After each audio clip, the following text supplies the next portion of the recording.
I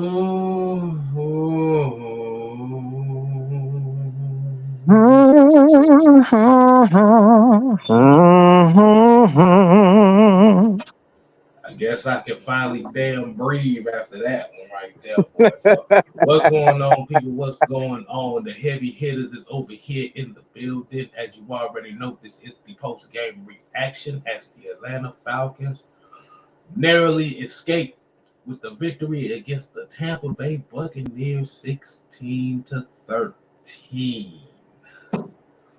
I'm just gonna tell you right now, I'm gonna need a stiff drink after this, after drinking the whole game, because well, my damn heart is pumping. Woo, boy. But as you know, I'm your man, six man K Styles, aka the Silver Fox, aka the fullback over here. We got the Senator Palpatine, aka Mad Mike Sports, and we got the Minister Jew Talk Sports. Hey man, so what is y'all thoughts after this game, man? Hey Jude, we gonna let you go ahead and kick us off with it, man. Jeez. All right, can y'all hear me? Yes, sir. Yes, sir. All right, yes.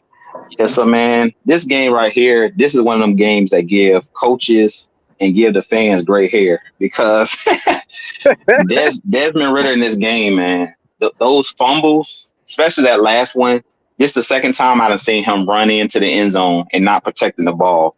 And I was telling my wife as I was watching the game, it's like, this is why you tell players never to give up on a play. Winfield made a hell of a play by coming in late and punching that ball out. But Desmond Ridder, if you notice, when he's running that ball, he starts to slow down as he's crossing the goal line, and he's not protecting the football. So I was telling my wife, like, these are the rookie mistakes I was talking about. And then I said, now that I think about it, this is not even a rookie mistake. These are fundamentals.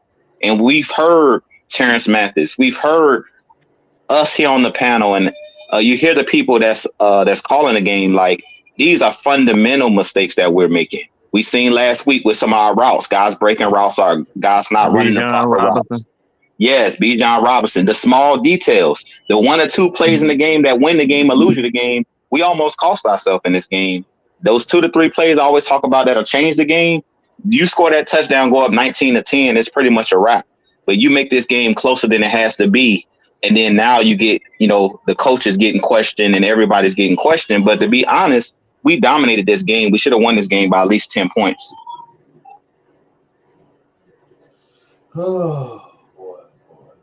Yeah, man. When you crossing that goal line, you always got to hold that ball like somebody's coming behind you. He should have dove in the end zone, and he didn't dove. He slowed up.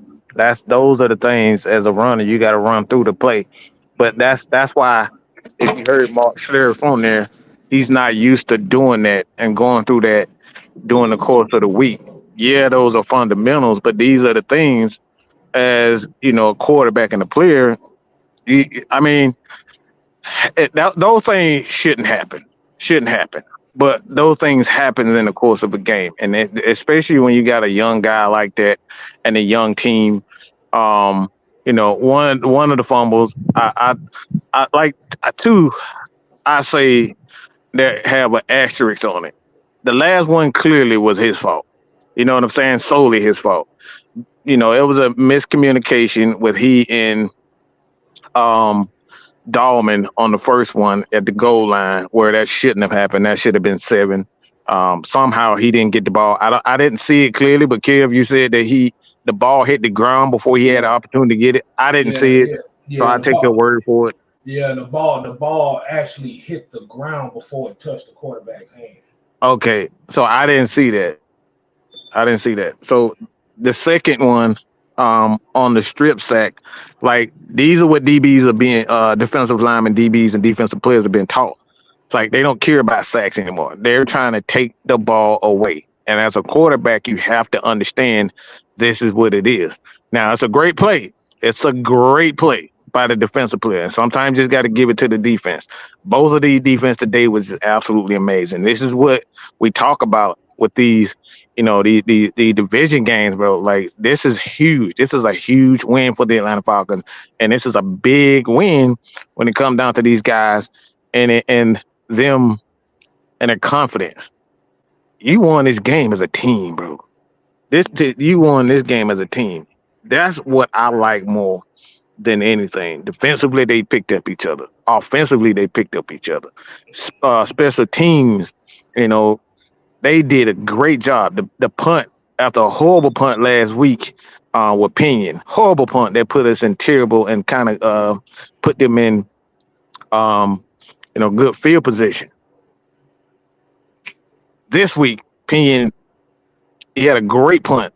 I think he got those guys into like within the 20.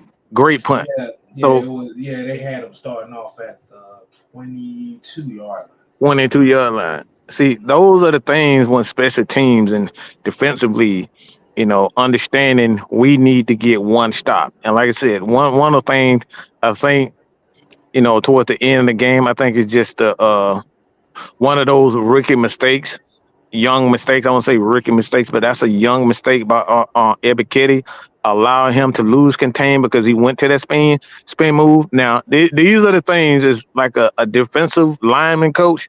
Those things are good, but when you got a quarterback that can move like that, when you lose contain, that's what happens when you do those types of spools. Yeah, it looks good. Yeah, it can drive offensive linemen hectic, but when Eddie Biketti went to that spin move, he lost sight of the quarterback and he ended up going for 30 yards. While they were already playing in man. So that's a dangerous combination. You can't allow that to happen. And like I said, it's so many things that the Atlanta Falcons are learning just as a team. They're gonna get better. But this is one of those frustrating games. But these guys ultimately pulled it out. Black Eyes with another like the dude he's just freaking amazing, man. You know what I'm saying? He frustrate the hell out you. But this guy never freaking quits. That's what I love most about him. No, he's never going to be Matt Ryan. No, he's never going to be a legend, as we, know it. I mean, I can't predict the future, but chances are we'll never see that from Desmond. But I'm just proud of how this team just found a way to win. A big time throw with him and Kyle Pitts. And this is what we say. These guys are learning where they like it. This is the first time that he and Pitts have worked together. The first time these guys have worked together, all right? He didn't have him last year. Now he finally get it. So, like I said, man, I'm just in love with this win. I love winning ugly games. I know everybody was frustrated, but this is what I love about football, the ugly wins. I don't like all blowouts. I like the close wins. I like the hard-nosed slobber knocker type games. These guys, they proved to us that even when things don't go our way, they never die and they never quit. Let me go ahead and read some numbers out to y'all. So at the end of the game, pretty much time of possession was even at about 30 minutes apiece. Falcons had the edge in total yards of 401 over 329. Tampa Bay had the advantage at 256 to 245. Rushing yardage, Falcons had 156 to 73. First downs were pretty much even, penalties even, turnovers. Tampa Bay had one less turnover, but gave up 2 more sacks, and the total plays were even. So this was a pretty much even matchup. Like you said, going into the beginning of this game, the Atlanta Falcons were a 2.5-point underdog in this game. So, hey, man, this is just one of those things, man. Like you said, the turnovers is what kept Tampa Bay in this game. It was unfortunate that both of those, 2 of those 3 turnovers were literally within the 1-yard line and such. But like you said, as fans, we don't like seeing that.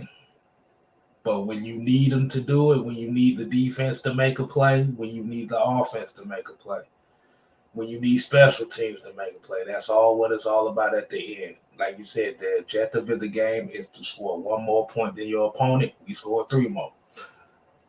What you got, Don? What's good, y'all? Hey, I want to say this was a hard-fought victory on the road. So shout out to Desmond Ridder and the offense in their first road victory against the division team, and now we're first in the division. I don't know if that's what was said before I got on, but I just want to watch it. That's a good part of it. I'm a the ugly part of this, man. I'm just not a huge fan of Drew Dalman, and I promise you, man, if we can have a competition center, I'll play way better. Just not even just the fumble he caused, but it was also the most I've ever seen in the game. Him the pressure in the middle of the dome, giving up pressure and stuff, and pretty much led the defenders collapse the pocket. So those are things that we need to do better on defensively. Man, I know y'all been noticing that I've been complaining about us, defending these across.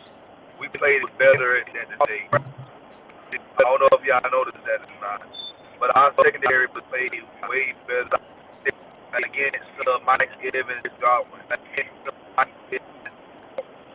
So those are my things. Can y'all hear me?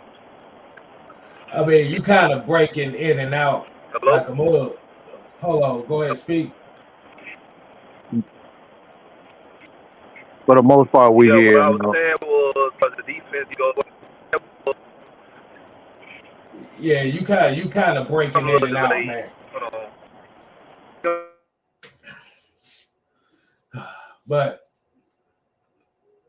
But yeah, like you said, man, it was something they did a little bit different in this game. I know a lot of people were kind of frustrated that they only saw Bijan Robinson with one touch today. But like I said, that's the one thing I will say about it.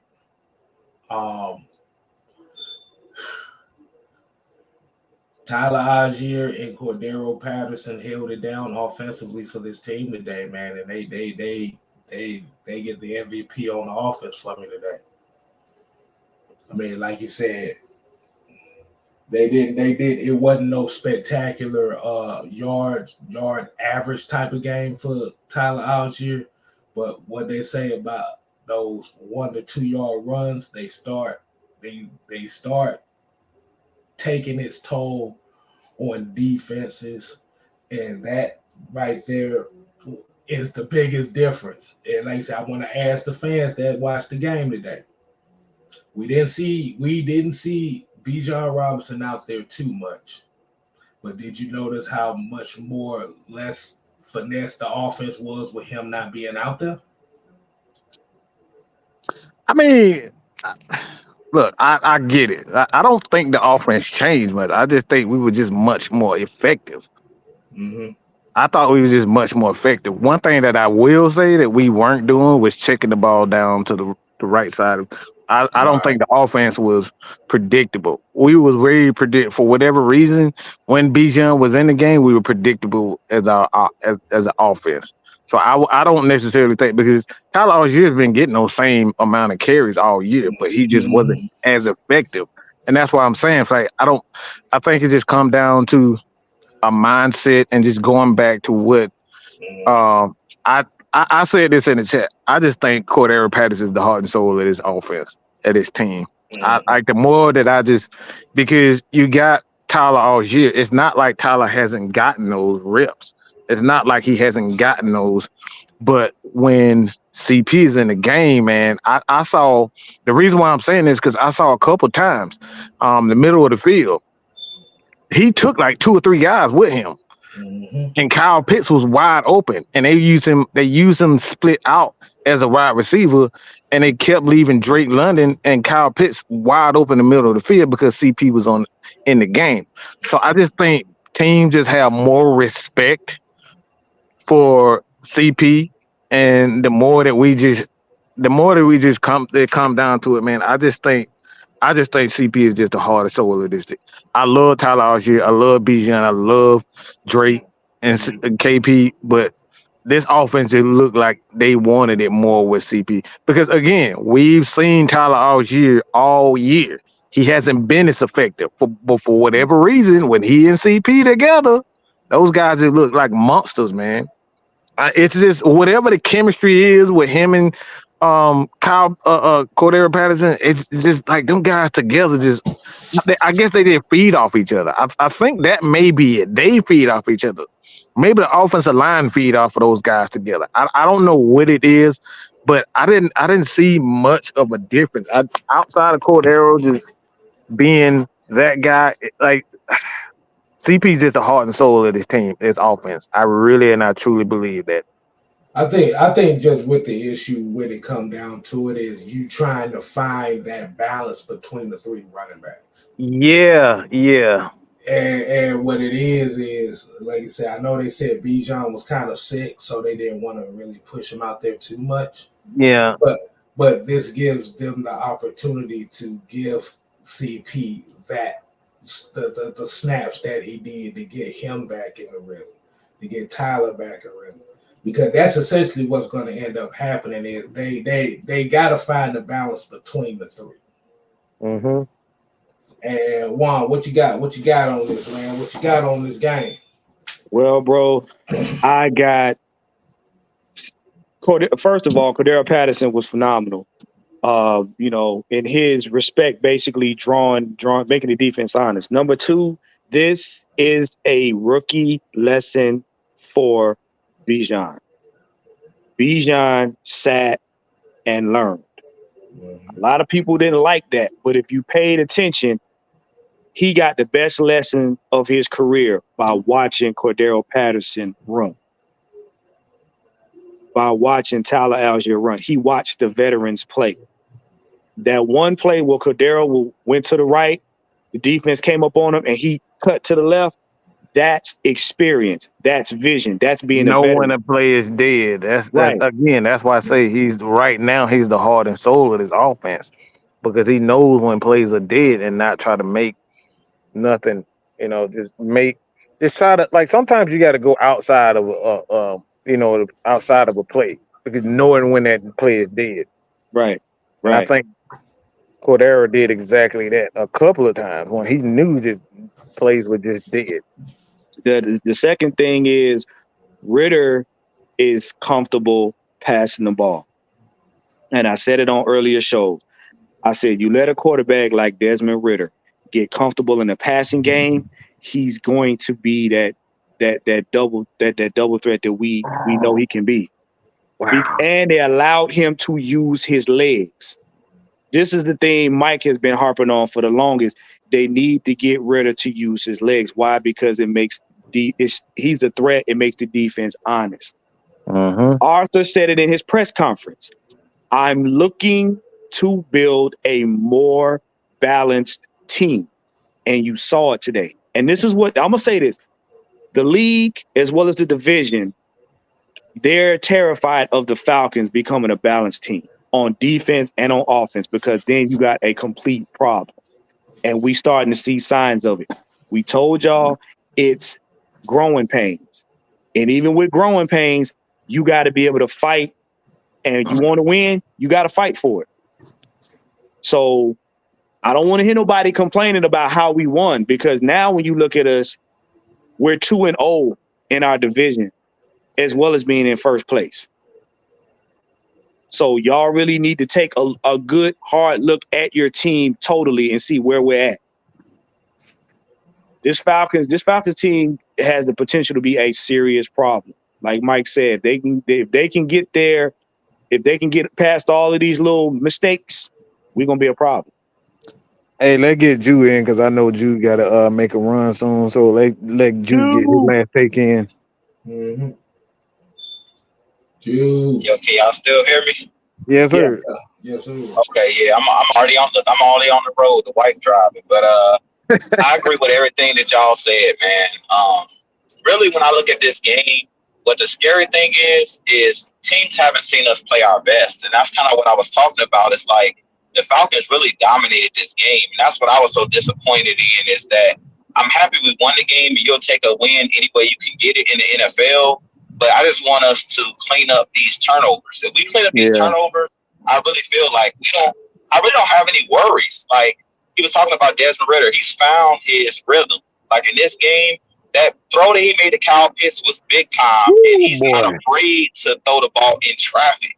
Because to hit that pass, he was between a lot of guys. When he threw that ball, and Kyle Pitts, he's just a man amongst boys, man. That dude is special. Like some of the catches he made today, and all of the people that was saying, like, Arthur Smith didn't know how to use these guys. That's why I kept saying be patient. They're just trying to figure out what type of routes these guys like to run. And Desmond Ridder's just trying to gain that chemistry with these guys. And you've seen that he's found that chemistry because he's trusting these guys. He's putting the ball in tight areas, but he's putting it with good ball placement, and he's not double clutching, as I was talking about what he was doing early in the season, where he was pump faking. He's just letting the ball go. He's just letting it go. The one thing I think that he needs to work on with Ridder as far as his passing is, and they've said it numerous times in the telecast, is he has to learn how to float the ball. Everything doesn't need to be a fastball. That one that he threw to Drake London should have been a touchdown. All he had to do was just lob that ball up, throw up a lollipop. This dude's 6'5". Winfield ain't going to be able to do nothing. You put that ball up high, let Desmond Ridder go get it. Let Drake London go get it. He's a former basketball player. So just put it up there, put it up high on the back pile line. He's going to go get it. So if it's anything that I want Desmond Ridder to work on is with his passing, is everything don't have to be a fastball. Just learn how to have a change-up pitch. Throw that ball. You don't have to throw everything hard. Right now he's throwing everything like Mike Vick threw it early in his career, where everything was just a fastball, a Brett Favre zinger. Like take something off the ball sometime. But one other thing I want to talk about briefly, y'all seen Scotty Miller early in the game. What I say about backing up those safeties in those corners, you seen him. You seen Desmond Ridder. Everybody say he got a weak arm. If you guys go back and look at that play, the ball placement, he dropped that ball. When you talk about a dot, that was a dart that man threw. To throw that ball down the field, you would have thought that dude had some type of radar. That dude hit Scotty Miller on point. And you seen the rest of the game, the Buccaneers were concerned that, okay, they might throw the ball over my head, so I can't be dropping 9 guys in a box, because now he's proven that he can throw the ball deep. And they know that Scotty Miller can run by him because he's their former teammate. So that's what I want to see more of, is us continue to open up that passing game, because it's going to open up the running game. And Mike talked about CP. The thing about CP that I think makes him special is not only is he fast, but what he has that Bijan Robinson really doesn't possess is he's a lot physical at the point of attack. He finishes runs where Bijan Robinson, he kind of goes to the ground. He'll shake you and things of that nature. And Bijan Robinson's strong as well. But CP trying to punish you when you come to tackle him. If you seen that, him and Tyler Algier, if you come to tackle them, they gonna make you feel it. If you guys go back to that play where Desmond Ridder scrambles out and then he throws the ball over, I think it was either Levante David or I think it was Devin White that had to step up because he thought Desmond Ridder was gonna take off, and he just threw it up the sideline to Algier. You saw how Algier finished that run with that mean stiff arm. Yeah, that's the kind of stuff that gets the team going. When you got a running back where they finishing those safeties and finishing off on those corners. And that's what I think Cordell Patterson does better than most running backs in the league. And that's what the team feeds off of, the offensive lineman feeds off of, is his aggressiveness, that I'm going to punch you. When you come to try to make a tackle on me, I'm finna finish, because he had one on Winfield where he hit him first and Winfield head swung back and hit the ground. And I said, those are the type of plays where you seen later on in the game, they didn't want to tackle Algier or CP. Those 2 and 3 yard runs early in the game became like 7 and 8 yard runs. And I think that Arthur Smith did a good job of changing his formations in the run game. If you guys go back and look at that last drive, man, the different formations that we've seen out of the run game, that's they where weren't telling the plays. I think they got way too comfortable running the ball out of certain formations, and teams were figuring that out. And that was big, man. That was big. So, like I said, I'm impressed with what I'm seeing with this Atlanta Falcons team. I'm really impressed because I've seen the growth. We just got to cut back on the turnovers. If we stop turning the ball over, man, this game we should at least put up. I'll say we should have put up at least 24 points in this game because we put the one Ridder touchdown they took back, and then we had another one when he was going into the end zone that I believe him and Dogman, it was a messed up snap and basically at the 1 yard line. I've seen that happen to veterans, so I'm not going to put that on Desmond Ridder, but that's 14 points right there.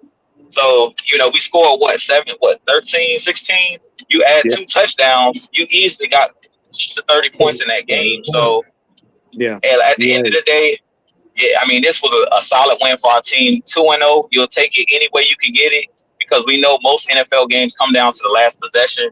But I was just proud to see the way that this Falcons team are finishing games because we know the last couple years, Calais Campbell talked about it when he came here to Atlanta, that this team just needs to learn how to finish those games. They finished off those games that we easily win 10 get 10 wins last season, and we're seeing that this year. What's this, the 3rd or 4th comeback victory for Desmond Ridder this season? That just goes to show you. Those are the games that cost us the playoffs last year. So with that being said, man, I'm just proud of this team because no matter how the game was going, they're finishing these games off strong, and that's all you can ask for. Mm-hmm. Yeah. And I want to kind of get on what J-Rod was saying about Tyler Algier running over Via Veda. Yeah, that was a tone setter right there. Yes, sir. That's a tone setter. And as well as I want to definitely give a shout out to 2 guys on the defense that played their ass off today. That's Nate Landman and LaKale London. I got to get my dog in there too. Those 2 stepped up when they needed to. Right. I just wanted to do. I told you so. I'm gonna give me my moment to say I told you so. Go ahead. Right. Me. I told you so. I told you so. I told y'all Richie Grant was gonna make a damn play. I told you, I knew, because Baker Mayfield, he's known for throwing big picks to these safeties, and I did not think that those guys were going to try Jesse Bates. People starting to stay away from Jesse Bates, and this is an opportunity for Richie Grant to show he's skilled. The guy is a brilliant safety. He's a good safety, but his thing, he's always a step late. And today, I thought with Baker Mayfield, he loves to take these risks to try to fit ball in, especially on the sideline. And I kind of knew that he was going to make a play. So shout out to Richie Grant, man. We all been all over you, especially me. So shout out to Richie Grant for making a big play on that 2K staff. Hey, since you sung a song, Juan, we got a song too. Oh, yeah.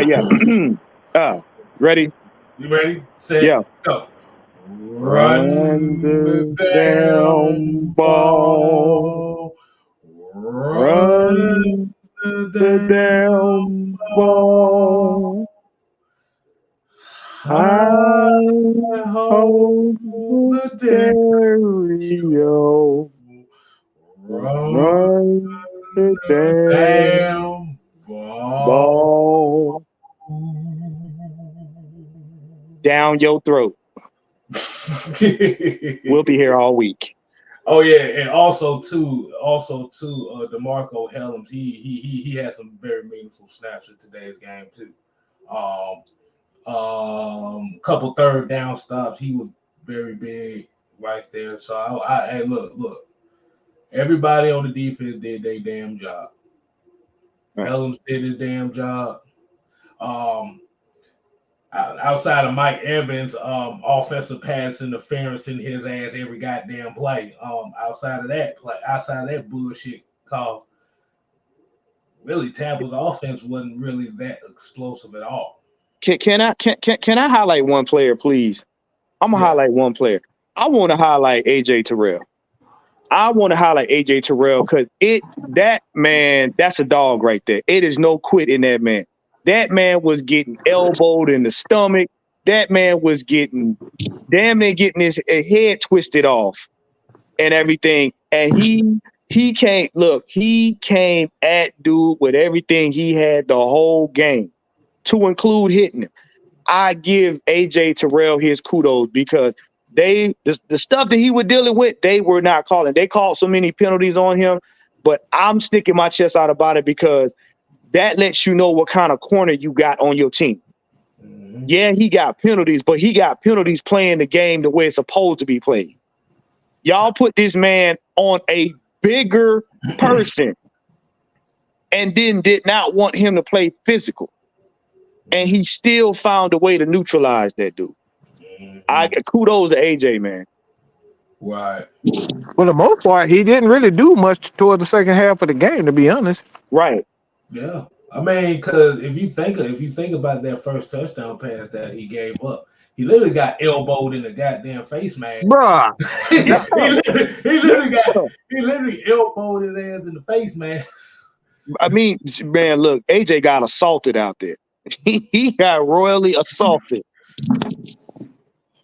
But like I said, this is the same receiver that got a pass interference call in the Super Bowl by him tripping over his own 2 feet. Right. So, it ain't no surprise. And that bodes well. And somebody, Zigzag said it, all those penalties and still held strong. That is what we say when we say trust the process, because you want your team to, no matter what is thrown at them, they find a way to win. You know what I'm saying? Each and every person. And you see them on the sideline, high-fiving and all that kind of stuff like that. That's what you want to see. You want to see that grit. These are the types of this is the type of play, and this is the type of grit the team got to have when you get in the playoffs. Right. You know what I'm saying? That no quit attitude, finding a way to win. This is what this Falcons team is going to be. This is why we tell y'all they're going to have growing pains. But at the end of the day, all of them are learning together. And that's what you want. I know a lot of people saying AJ got work today. I just disagree with anybody who says that. Like, that was an assaulting. All right.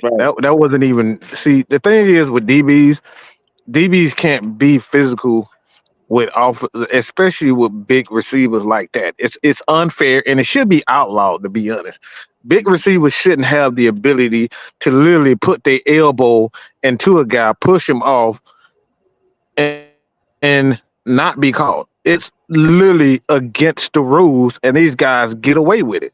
Guys like Mike Evans gets away with it. Now, Mike Evans is a terrific talent, but he gets away with a lot of pushing. And it just, like I said, if it's the letter of the law. You always see Tom Brady said, excuse me. Good God.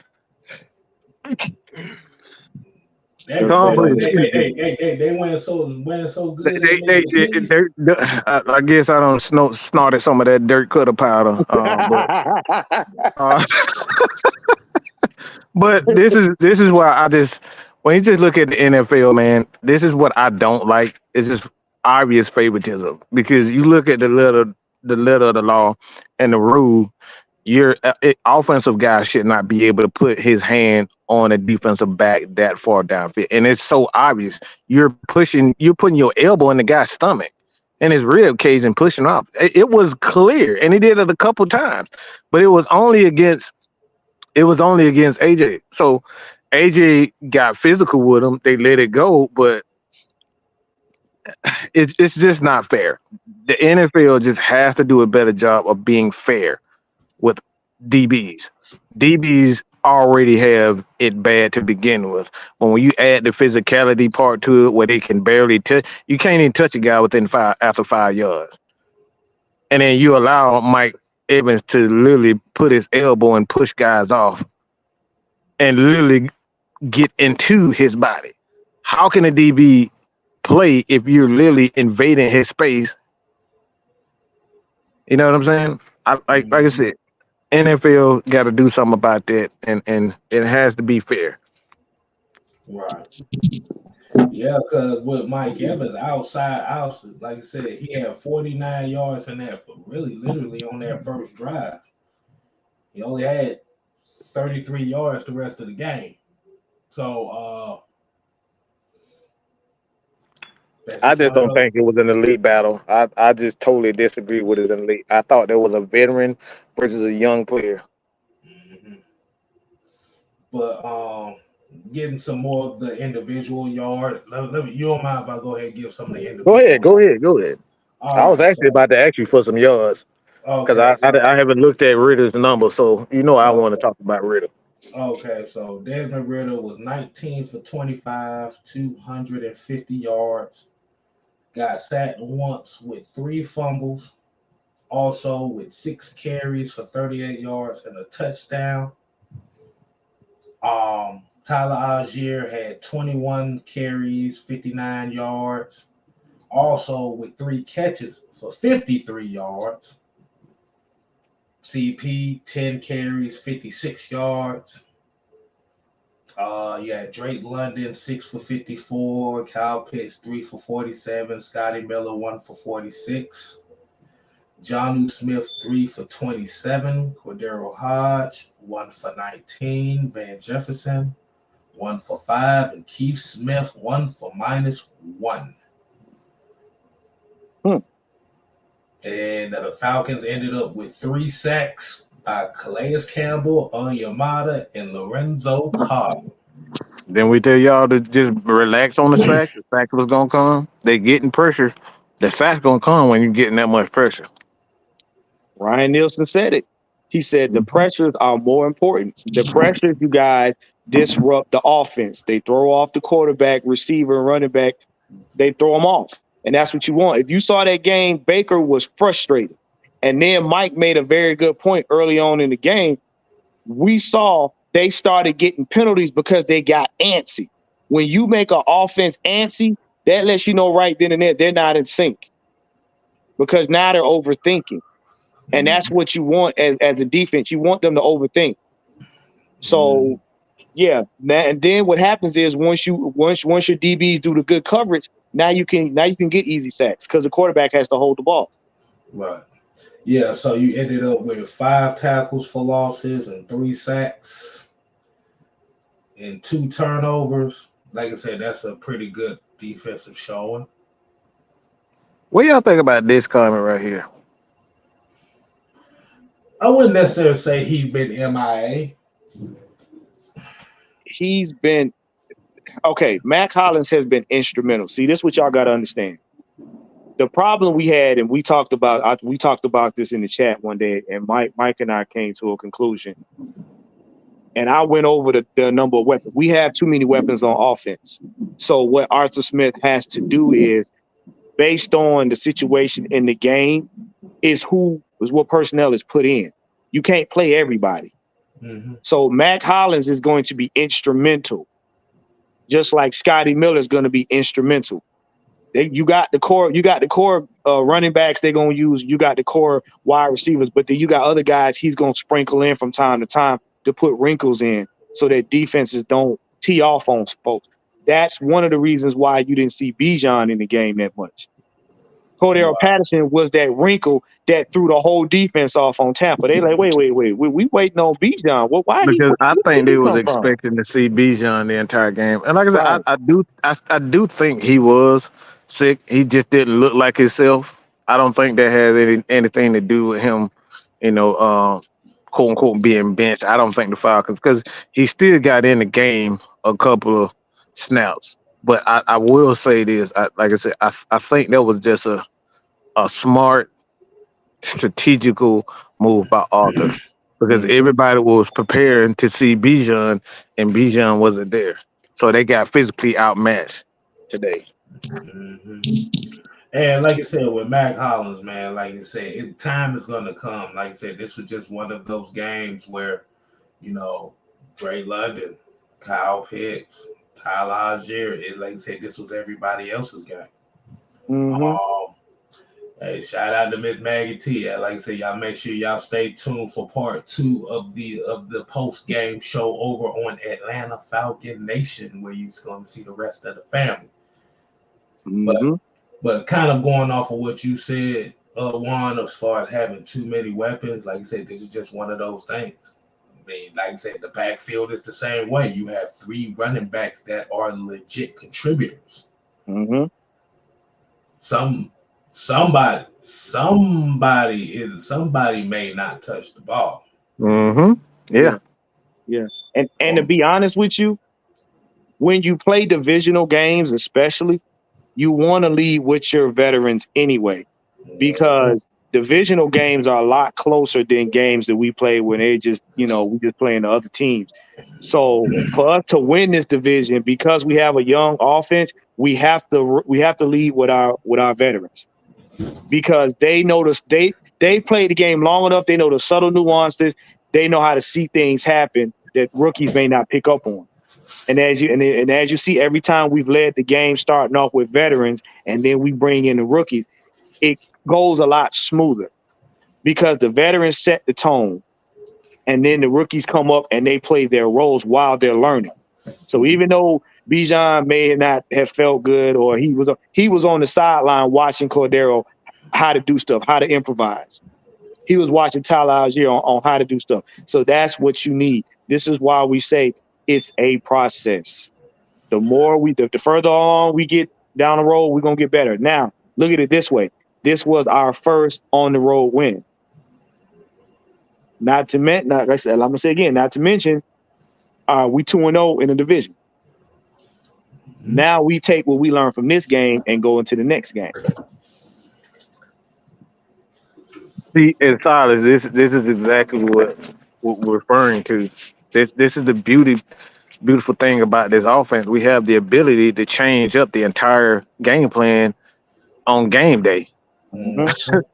We got 2-3 running backs that we can literally lean on for whatever. And I think if it hadn't started out the way it had with Tyler Algier, and you would have saw more Bijan. But I think it was a beautiful move by Arthur. All right, everybody gaining up and expecting the Bijan Robinson show.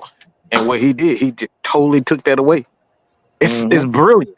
It's a brilliant move. And these are one of the things we talk about as far as, him being such an old school and a good coach. It's like there's no truth to him not being a good play caller. Like today, it was a brilliant game plan. Ridder went over 250 again. They have passed the ball and did a wonderful job. All right, passing the ball these 3 games. Falcons again, another game over 300 yards total. Another back to back. So, like I said, at the end of the day, man, I think it just comes down to patience. These guys are young. We saw Bijan drop a couple of key passes in key moments. He fumbled the ball in key moments. Desmond Ridder 3 interceptions in key moments. He in the young offensive line with Drew Dalman. I don't know what's going on with Drew Dalman, but he need to get that damn, that snap. It was a couple of times during the course of this game where Desmond literally saved his freaking life. So we should have knew. We should have known like something like that was going. It always creep up with him. But it was a couple of times he had bad snaps. It was like 2 or 3 bad snaps just this game. But Desmond saved him. You know what I'm saying? So these are things I tell people all the time. Just because you see Desmond Ridder make a mistake, it's not always Desmond Ridder. Okay, you got to look at the play in its entirety. So I'm like, man, Grady Jarrett, those guys, he and Onyemata have been fucking disgusting. Him, Onyemata, and that damn Calais Campbell. Oh my God, you talking about physically dumb? They destroyed that offensive line all dang on day. Ghost Pepper asks, are some hoping Desmond Ridder don't improve? Yeah, I can answer that question for you in a better terms. I want you to listen to every other Falcon content creator and listen to the tone as they talk about Desmond Ridder, and that's going to tell you everything you need to know. Mm-hmm. Yeah, because we got a lot of people. We got a lot of creators up here that are pushing their own narratives instead of what's being produced on the field or what you're seeing in real time. Mm-hmm. And it's getting to the point where as these Falcons get better, it's gonna be harder for them to tell a lie. Mm-hmm. A lot harder. You know what I'm saying? And I'm going to answer that question right along with K-Style. Absolutely. Absolutely. They do not want this young man to get his stride. Why? because for a lot of people, he reminds them of Matt Ryan. And I'm telling you, as you see his throw, like Ridder literally had at least 5 to 7 seconds in the pocket on most plays. And when he didn't have 5 seconds, what was he doing? He was running for a first down. And as he ran for a first down, he was able to still make plays. They don't want that type of young man to get his stride. Because now all of the hate that they had for him, all of the misgivings they have for him, now they got to eat it. And what I always say, we don't want to be informed. We just want to be right. Mm-hmm. But yeah, let me see. I saw how Chosen said, I like how Ridder saw opening and ran for the first down. If you saw that big scamper that Ridder had, Drew Dahlman snapped the ball horribly on that play too. Right. He has been bad, bro. Like I said, a lot of those penalties, man. Like I said, I give him really the one at the goal line that was really his mistake. Like the second one is just a great play by the defender just to get the ball out of here. That's just a great play. But that one on it, you gotta like he has been snapping the ball badly. Like I don't know what's wrong with Drew Dahlman, but I think Falcons need to draft him a new center. I don't know if Matt Hennessy's going. He just has way too many injury issues for me, and I'm ready to move on from him just on that notion. I think he has the ability to be a solid backup offensive lineman, but he stays hurt too much for me. So I think they need to draft a younger center, to be honest. See, here's the thing with Drew Dahlman. He has stretches where he plays well, but it's like once he makes that one mistake, it starts piling up. Oh my God. It starts piling up. And it's like, okay, you thinking too much. Just play your position and do it right. Because like I said, the first fumble at the goal line, if you saw the fumble, the botch snap, the ball hit the ground before it even touched the quarterback's hand. Mm-hmm. Yeah. Like I said, that was the first turn. Like you said, the other turnover, like I said, Shaq Barrett just made a good rush move over past Caleb McGarry and just strip sacked him. Yeah. And like you said, with Desmond Ridder, like you said, what he's gonna have to learn too is when he's open like that running the football, he's got to clutch that thing like a newborn baby. Right. Now that right there, that's part of your fundamentals. When you go into the end zone, you definitely have to protect that ball doubly because they're especially being a quarterback, because they gonna get at you. But once again, though, I look at it like this: if that's his only fumble in the game, personally, and he damn near got a touchdown off of it, I ain't mad at that because that right there shows you that's grown. That's just being a rookie. That's just growing pains. It's not like he's been in the league 5-6 years and he's doing it. Can you imagine when he get it all together? He's doing that now. Y'all got a problem. Yeah. So like you said, once he starts, once he gets to that point in time in his mindset to where, like you said, if he feels that rush like that, like you said, that'd be one of those things where, okay, if I feel it, okay, I'm just gonna go the fuck down. Damn it, I'm gonna take the sack. Such. But that wasn't his fault because as what OG Truth said about the game was, actually Drake London was open in the corner of the end zone. But it was just unfortunately that right when he was about to throw it, Shaq came in and knocked it out. So that was a good play by Shaq Barrett. And you're right, K-Style. See, what people got to understand too, and we said it while we was watching the game. Y'all got to understand, the Falcons are still playing a veteran team that went to the Super Bowl. You still got a lot of them veterans on their team that was in the Super Bowl with Brady. So you're playing rookies and young players against veterans who have experience. So some of those plays that we saw that we may not like, that's part of the game. Those guys are veterans for a reason.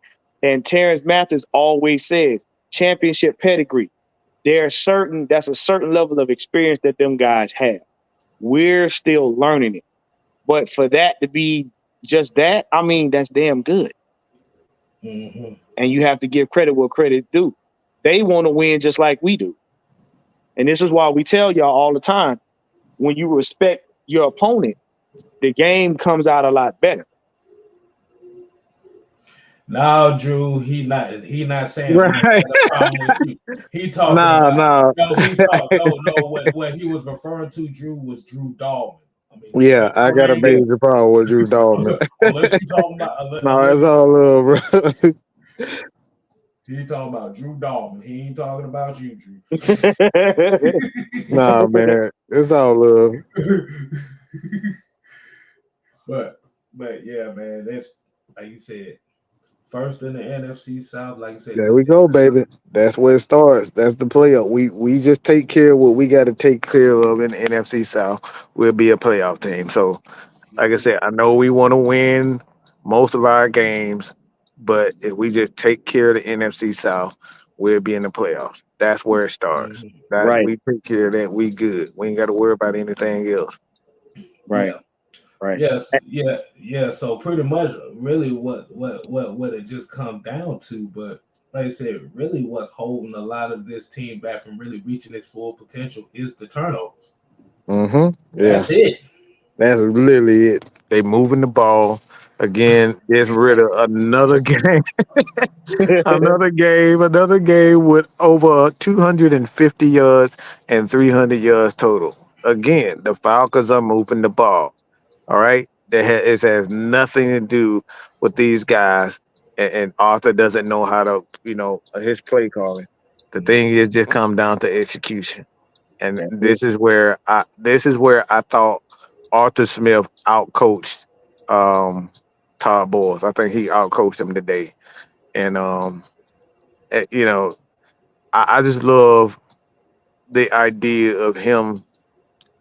Like I said, he may have made it easier because I do like Bijan just didn't seem like himself today. Like I said, I know people you can see him on the sideline. He wasn't upset. It did look like a little off, but He looked like he had to take a shit. That's what he was. yeah, he did. He did. He looked like he had diarrhea like a motherfucker. I tell you. Mm-mm. So I think there was something, and it made it easier for them to do that. But like I said, CP man, that dude is a pro's pro. He's always step up when he's needed, and that's the thing when you come down to having depth, man. You want to have the depth and the right and the team. Like I said, the team, bro. Like even today, London defensive tackle, that dude was off. He was off the chain, helping stopping the run and with that rotation today. I saw a lot more of Taquan Graham also. See, these are the things. Sometimes you're not going to see Bijan like that.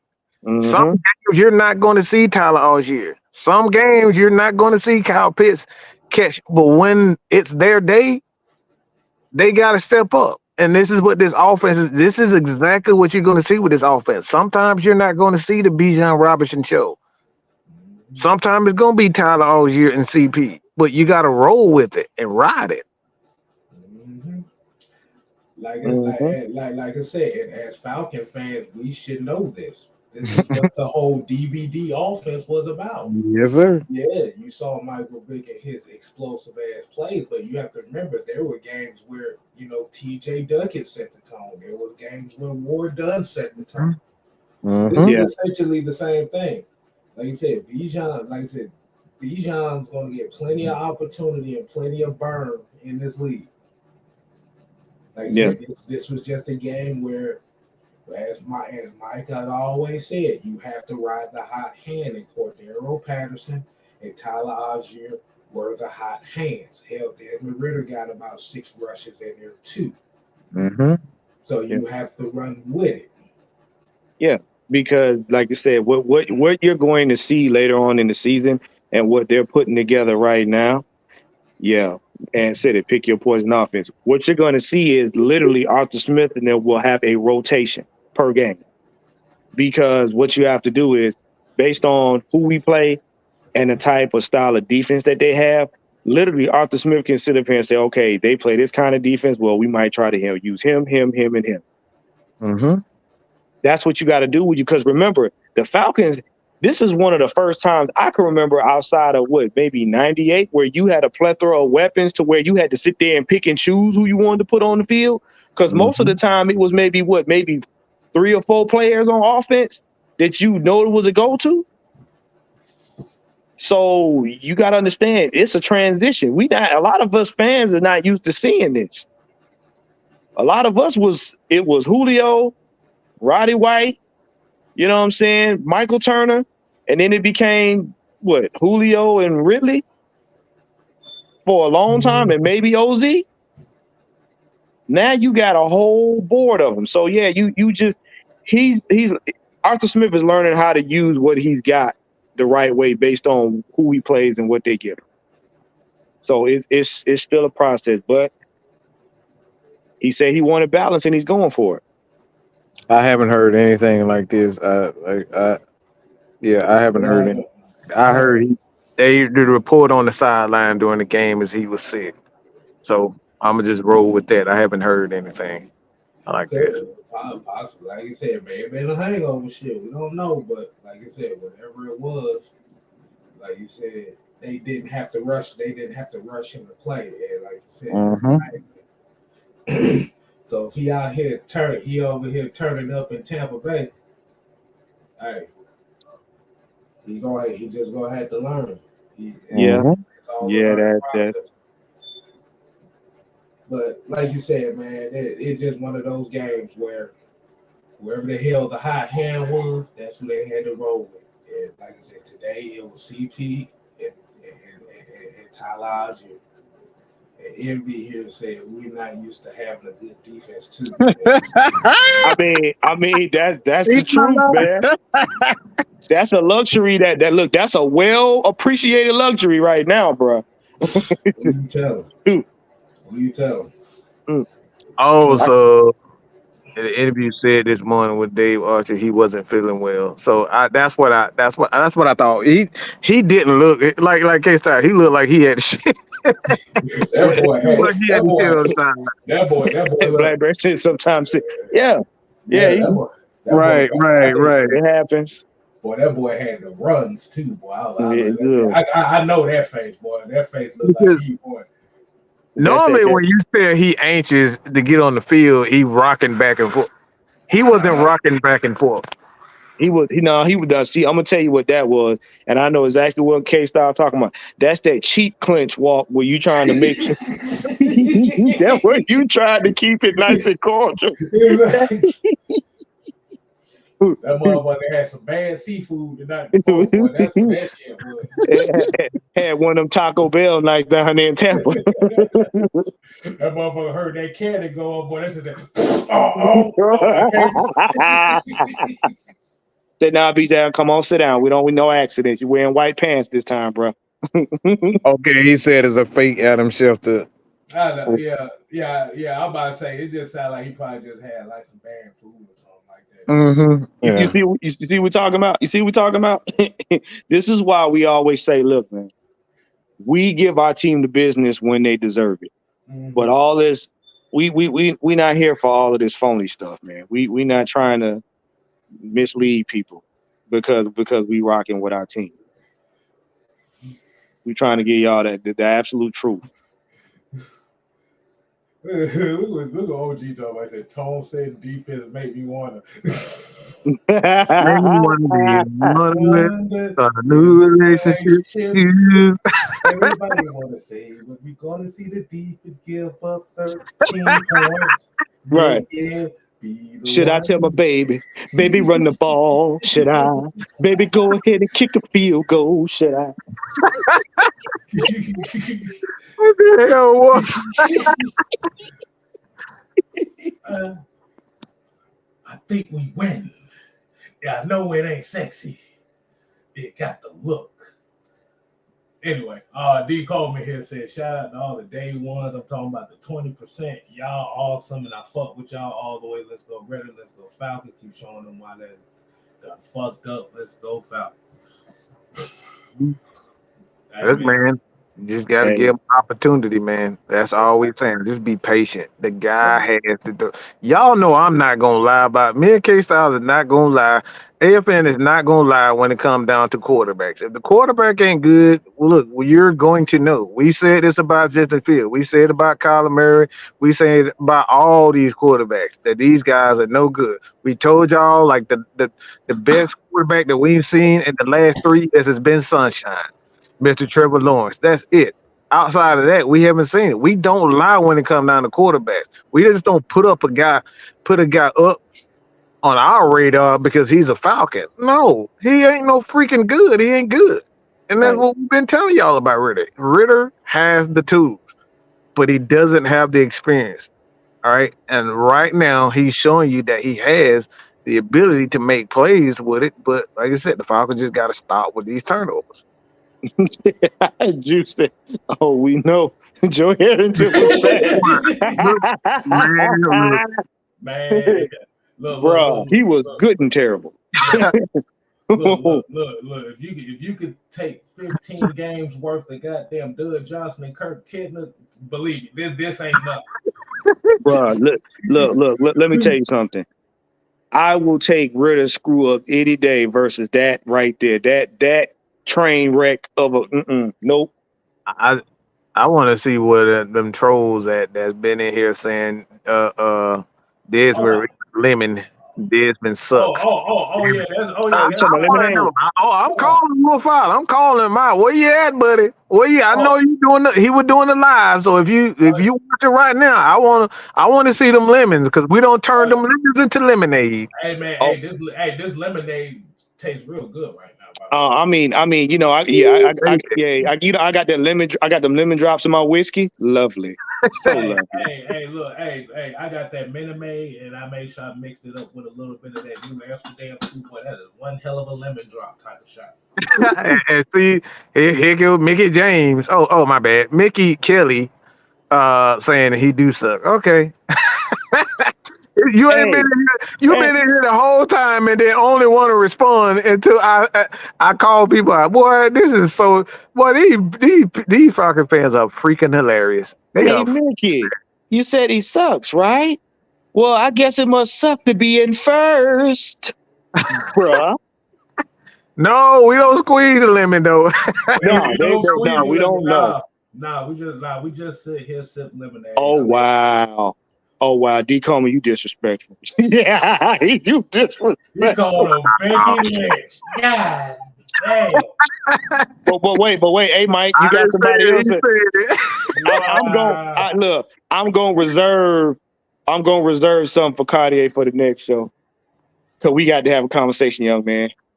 I told you. I told you. Another game over 300 yards plus offensively. Ridder had 255. Stop it. Don't do that to yourself, okay? Okay, Mickey James, please don't do that to yourself. Mickey just mad because we 2-0 in the division. Don't be mad. Don't be mad. But the thing is too, like I said, the main thing that's gonna have to come down to this is, like I said, we just can't turn the ball over. Right. No, plain and simple. Everybody should be mad when Desmond Ridder make mistakes. Look, we just as mad as you guys. But to say the guy ain't good, it's just, again, this is what we talk about. It's not true. You want to highlight his negative plays, but when he does something positive. But that's what I said before. When he does something positive, the motherfuckers ain't nowhere to be said. He be hurt. I mean, and look, do yourselves a favor, okay? This will save y'all a lot of heartache. I know some of y'all got gray hairs trying to convince us not to like Ridder. If y'all don't like Ridder, just say so. and let it be that. Stop trying to convince people that actually watch the game and know the game that this man ain't who he says he is. Y'all don't like him, then just stop watching. Y'all just stop watching and get watch another team. Y'all got plenty other quarterbacks y'all thought was coming here. Y'all can watch them. Y'all can watch them. Guess what? Lamar won today. You can watch him. You can go watch Lamar. He won. You ain't gotta watch Ridder. Me and Kid been watching Mickey James. Me and Kid been watching him for the last 2-3 years. So that shows you must be a new subscriber because you wouldn't know. We appreciate the subscribe, but we definitely appreciate it. But you can go through the archive. We've been on it. Yeah. And it's been on record that we also say about Desmond Ridder, we don't need him to be a superstar quarterback. The problem is that everybody wants him to be a superstar quarterback. We said we don't need him to be one. We just need him to do his job. Now he just needs to clean up some things, but at the end of the day, even when it was 13-13, when they needed him to make a throw, he made a throw, and that is a positive in this game, despite the turnovers. Yeah, see, here's what y'all got to understand about quarterbacks. Your quarterback should not have to carry the team. If your quarterback has to carry the team, you have serious deficiencies. The quarterback should just be he at the least be a game manager. At the very best, he's a leader. He shouldn't have to carry the team. Hey, look, just because I know plenty of season ticket holders that can't stand the team. So season ticket holder don't mean a damn thing. Right. Season ticket holders that don't even know what a fucking 4-3 defense is. So this right. Like y'all got to understand. I don't care if y'all been watching the game 30, 40, 50 years. Y'all been watching TV. Just because you buy a jersey, just because you done paid for tickets, just because you done brought your kids to the game with you, don't mean you know what you're looking at. Trust me, I know. Like I said, I know plenty of season ticket holders that really don't even like the team. They just go there just to be at the stadium. Right. I'm a Falcons fan.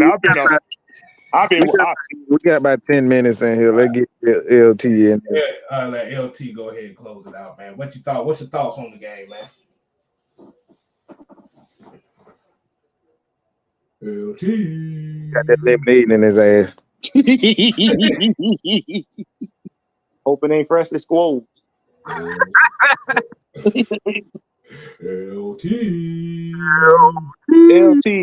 tell Dirk Cutter to get off your internet. The ultimate goal of playing football is to win games. Did we win? Yes, sir. Yeah. So what y'all grinding for? Right. You know, Bijan Robinson, a lot of people play Bijan Robinson in fantasy football today. It's that is interesting that you bring that up because a homeboy of mine who is a Bucs fan had the mitigated gall to call me and ask during the game, is Bijan hurt? I said, no. What, is he playing today? I said, he on the field now.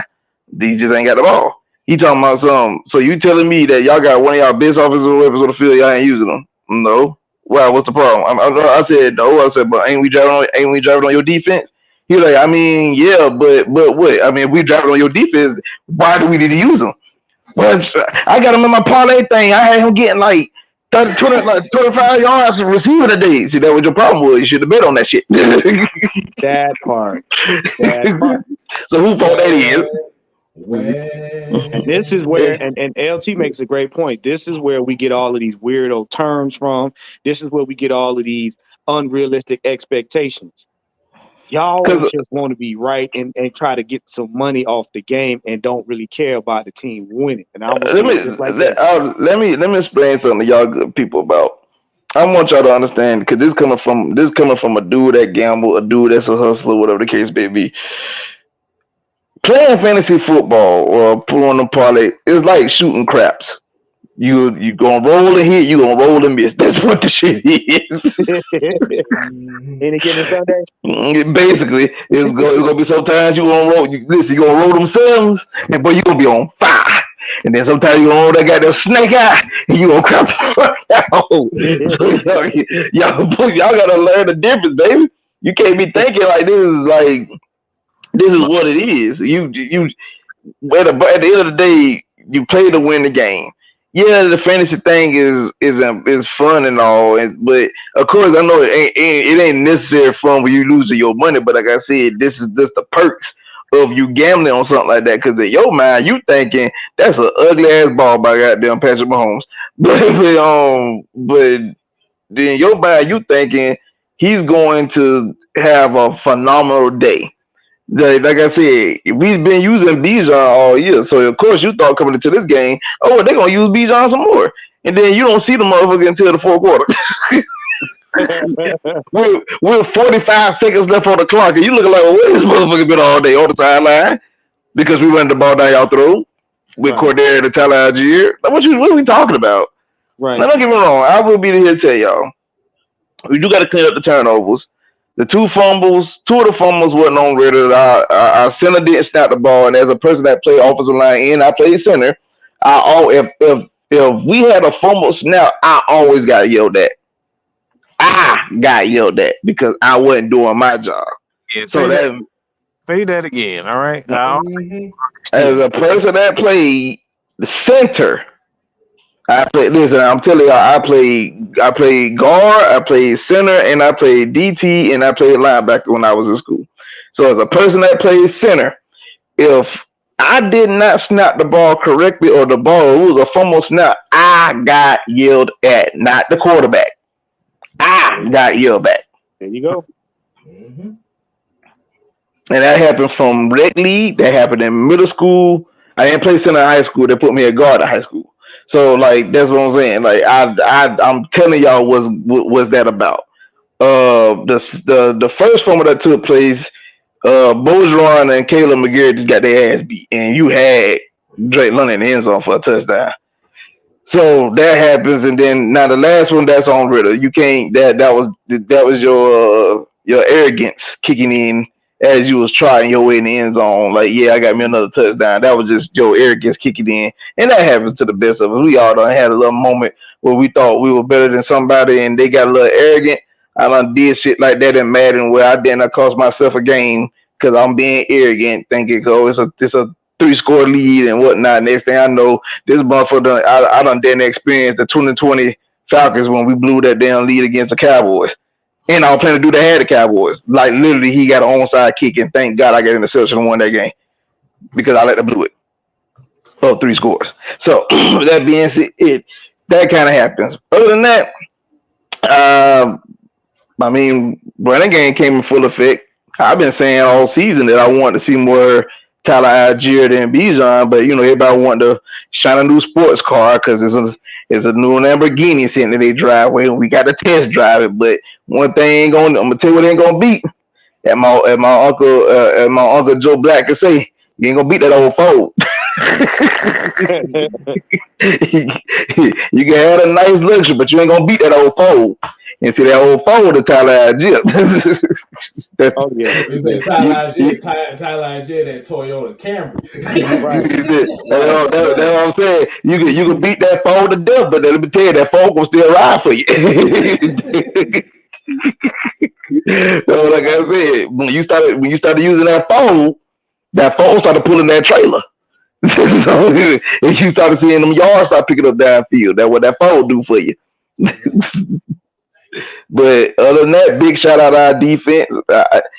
Listen, I don't know about y'all, but as I watch my defense play week in and week out, I'm turning more and more to former friend on the water boy when he was rubbing his nipples on that game winning touchdown pass. I don't give a damn what y'all. I don't care who is a live show. It's been a long time since I've seen a defense like this. It just makes my nipples hard to see us get off the field on 3 and outs. We get sacks, we get turnovers. We can actually stop people on 3rd and shorts.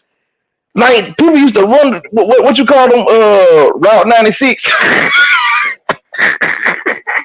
We got a new 96 and he's worth a damn. Exactly. You call the Route 96 a couple years ago because on 3rd downs the man couldn't, he couldn't stop they could run right up the gap, right between his gap and nothing gonna happen. But then we done seen today. They try to run on third down, and I'm talking about we blew that play all the way up. Like it's just I just feel so sexy right now just looking at my defense play this good. Like I don't understand. Like I'm just over here like it ain't damn it's horny in here. Y'all ain't horny because I was horny. Like this the defense is amazing. What the fuck? I mean, this defense is amazing. Y'all don't understand how amazing this defense is. It just yes, Lord Jesus. Ladies and gentlemen, LT is having a wet wipe moment. We're just gonna let him sit over there and have a wet wipe moment for a minute. Sponsored by Manscaped. Sponsored by Manscaped. Yeah. Hey, look, everybody say, man, y'all got part 2 of the post-game show coming on the Atlanta Falcons Nation, man. So y'all make sure y'all go ahead and hit that subscribe button. No, but he like don't worry. Head over to AFN right now. Sorry we got to end it, but head over to AFN right now. We got He says 40 year quarter day. It's 40 year, boy. You ain't 40.